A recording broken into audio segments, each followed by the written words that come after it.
जिला से पूरा बिहार बामन। Magahi recording studio Samastipur Sheikhpura. ले तो सुता के बिना बिछावन, जिला से पूरा बिहार बामन।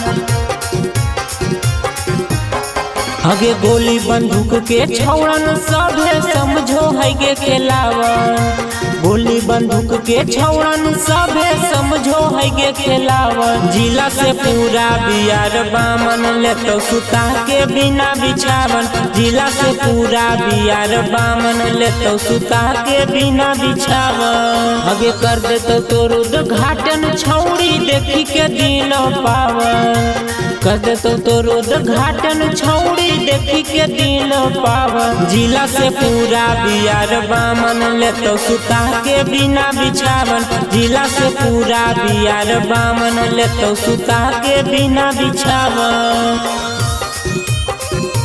जिला से पूरा बिहार बामन, ले तो सुता के बिना बिछावन, जिला से पूरा बिहार बामन, ले तो सुता के बिना बिछावन। जन्म से यहाँ के छौड़ा हो रंगदार गे, लूटा तो खजाना चलमी टंगरी उघार गे।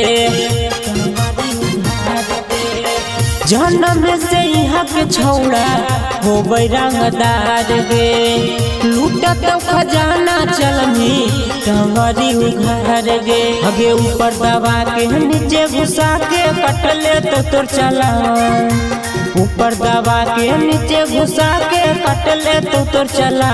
जिला से पूरा बिहार बाम, ले तो सुता के बिना बिछावन, जिला से पूरा बिहार बामन, ले तो सुता के बिना बिछावन। जिला से पूरा बिहार बामन, ले तो सुता के बिना बिछावन, जिला से पूरा बिहार बामन, ले तो सुता के बिना बिछावन।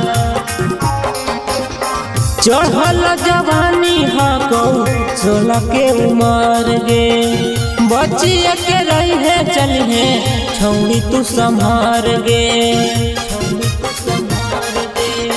चढ़ल जवानी हको 16 के उमर गे, बचिए के रही है चलिए छौड़ी तू संभार गे। आगे गुड्डू दीवाना गोलू तोर करतौगे अभिवादन, गुड्डू दीवाना छोटू तोर करतौगे अभिवादन। जिला से पूरा बिहार बामन, ले तो सुता के बिना बिछावन, जिला से पूरा बिहार बामन, ले तो सुता के बिना बिछावन।